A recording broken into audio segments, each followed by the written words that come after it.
I love the opportunity to spend some time with you thinking about business, thinking about value, and thinking about value and how it happens in business. We've learned a lot over the decades about market share and getting a lot of volume and getting a lot of sales. What we'll focus on today and tomorrow is not the volume, not the sales, but creating value in the business for customers, for employees, and for investors. Now, I'm often challenged to summarize in a single sentence or phrase or a single word what all of this research about value and value migration is about. I've never succeeded doing that and lost my motivation to try when I heard the following apparently true story.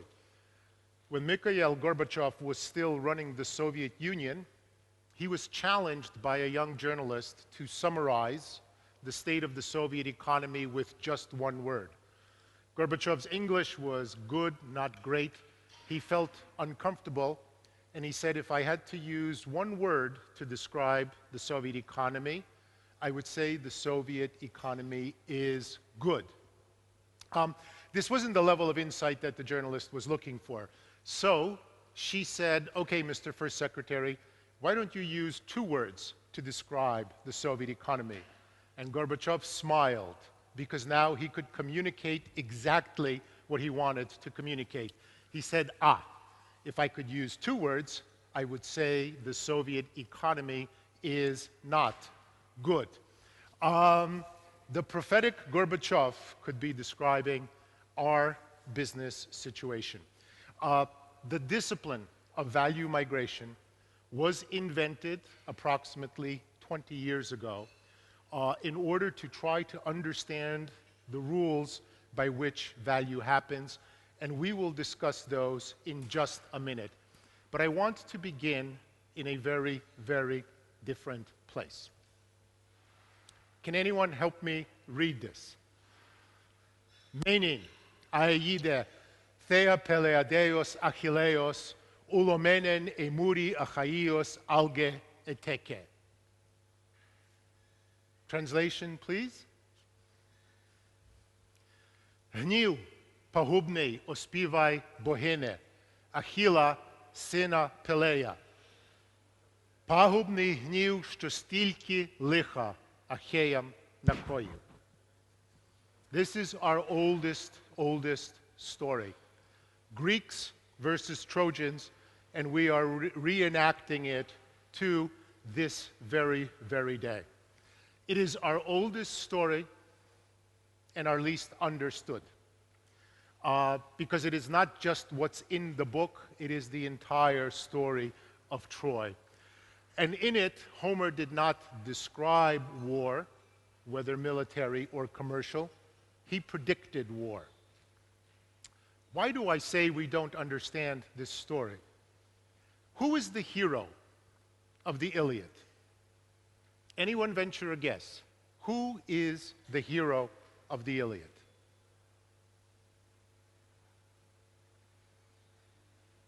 Is it Agamemnon, who won the war? No. Is it Priam, who had more nobility than Agamemnon could ever understand? No.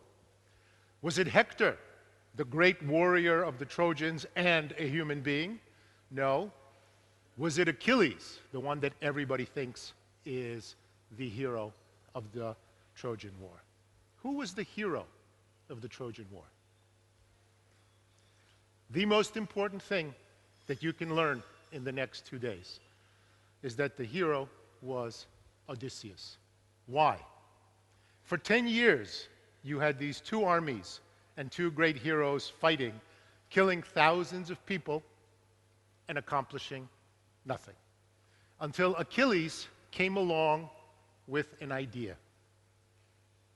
He designed the Trojan horse, which was not just an idea, but a strategy. And with the help of the Trojan horse, this 10-year struggle was over. One of the reasons that I love this design is look at how clever Odysseus was. He had the customers do the work. Who in our businesses is so smart that we get the customers to do the work for us? My major message of the next 2 days is that it is okay to be clever. The hero of the Iliad was Odysseus. The hero of business is Odysseus. What happened to all of those great gods and great heroes in the Iliad? Did they just die away? No, not at all. They continue to live in our bloodstream today. Do you remember the Vietnam War of the 1960s? Tiny Vietnam against the mighty United States. The mighty United States with a huge air force and a huge navy. And every time the Vietnamese built a bridge across the river to transport troops and materials, what happened? The United States would blow away the bridges and kill their logistics. Here is a very important river in Vietnam. How can you solve the problem of your enemy constantly bombing your bridges away? Imagine a meeting in North Vietnam where people are wringing their hands. How do we solve this problem? And someone in the back of the room, the Odysseus of the 1960s, raises their hand and says, what? Let's build a bridge 6 inches below the level of the water. Let's build a bridge 6 inches below the level of the water. The American pilots fly over the water. They do not see the bridge beneath the surface. And oh, by the way, like most great business designs, it is cheaper because you use less wood. And this tiny country, completely overpowered by a larger force, through design, through ideas, this was one of several dozen, found a way to turn disadvantage into advantage. But the most important point is, Odysseus lives on. We will talk a lot about business in the next day and a half. But there are only 2 fundamental stories in business, and they all were told a long time ago. The first is Greeks versus Trojans, 2 powerful forces evenly matched. And in the business world, this story has been repeated again and again and again, dozens of times, and you have this story in your market as well. The second story, in addition to Greeks versus Trojans, is David versus Goliath. And this is my favorite story because this is us. David versus Goliath. Has anyone been to Firenze? If you have a chance, go to the Galleria dell'Accademia, where you will see a very, very imposing statue of David. And when you come in, he's maybe 15 feet tall, you see the look of absolute confidence in his face. By the way, where is Goliath? Goliath is dead. David killed him. But how did David kill Goliath? If you look at David, you will see absolute confidence. But when you walk in the museum and go around and look at him face forward, you'll see the look of absolute fear. Hold that thought. We will look at that tomorrow. David versus Goliath is repeated in business time after time after time. We forget how tiny Microsoft was, or Walmart, or Toyota, or Nokia. Time after time after time, it is the little player, the Vietnam, the Microsoft, that wins against a much, much larger competitor. Confidence is half of the equation. Absolute fear is the other half of the equation. If you've ever had a chance to interview a great project manager on a launch, they'll tell you that the biggest challenge for their team, for managing their team, is to simultaneously build confidence in the team, but maintain a healthy fear and respect of the much, much larger component. But those two stories, David versus Goliath and Greeks versus Trojans, are what we really need to understand the discipline of value migration. What is value migration? It is the flow of value, of market capitalization, of market value from old business models, from old business designs, to new business designs that are crafted to do a much better job for the customer in a very, very cost-effective and efficient way. What value migration is about is answering three questions better than our competitors. Where will we, as suppliers, be allowed to create profitability in the future? Secondly, what is it about how the customer has changed that redefines that opportunity space? And thirdly, and most importantly, what's the next generation business model or business design that we have to build in order to capture that opportunity? One of the most dramatic examples was IBM, the absolutely dominant player in the computer industry, which lost $100 billion in value while new tiny companies gained that value and more. And it was not just Intel and Microsoft, it was Cisco and Dell, who, facing the same customers with access to the same technologies, developed very different business designs for tremendous success.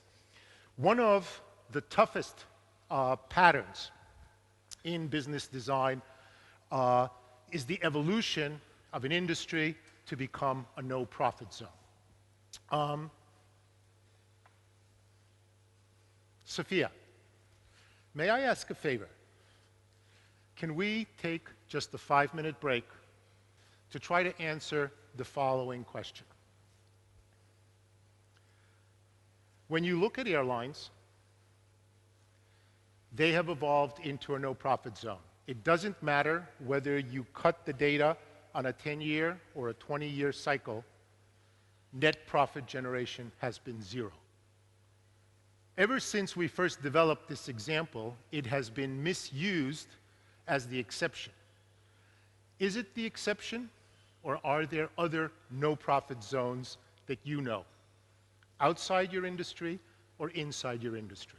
Arenas of the economy where suppliers, by and large, are no longer allowed to make a profit. Please spend 5 minutes thinking about that.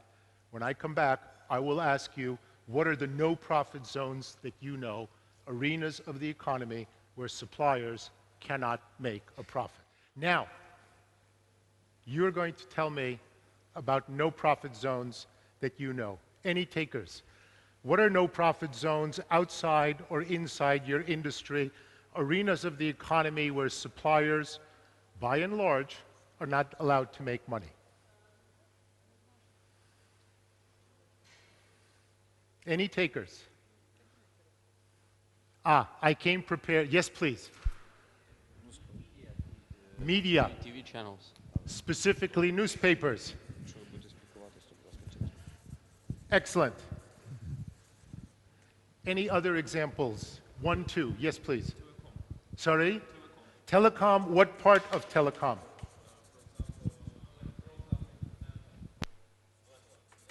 Broadcast, internet, landlines. Excellent. Automotive? Automotive has not returned the cost of capital for the last 20 years. You've been waiting very patiently.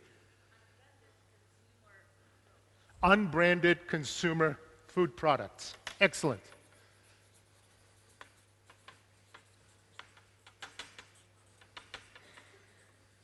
What else? What other no-profit zones do you know? Electronics, which part? Look at Toshiba. Look at Sony. 10 years ago, margins were 14%. Today, margins are lower than margins of grocers, less than 2%. Other no-profit zones that you know. Sorry? Which part of banking? In some parts of the world, investment banking. In New York, if you ask people why they're trading in derivatives, that's where the money used to be. The money is in a different place today. Other no-profit zones. Yes, please.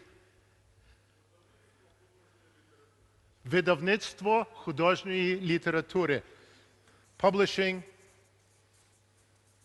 of literature. Excellent. May I borrow your book? One more, please. Yes. Education in Ukraine.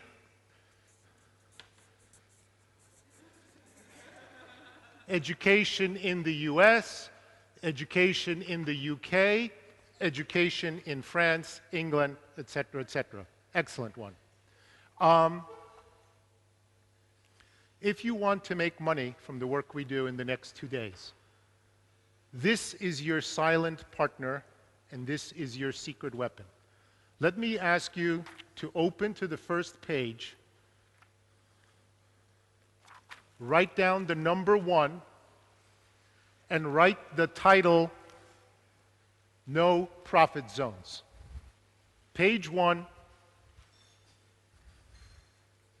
No Profit Zones. I'm going to ask you to do 39, count them, 39 exercises by yourself and your team. This is the first. And it's not hard. What are all the no profit zones that you know? Your colleagues have just helped you with half a dozen. They are not the only ones.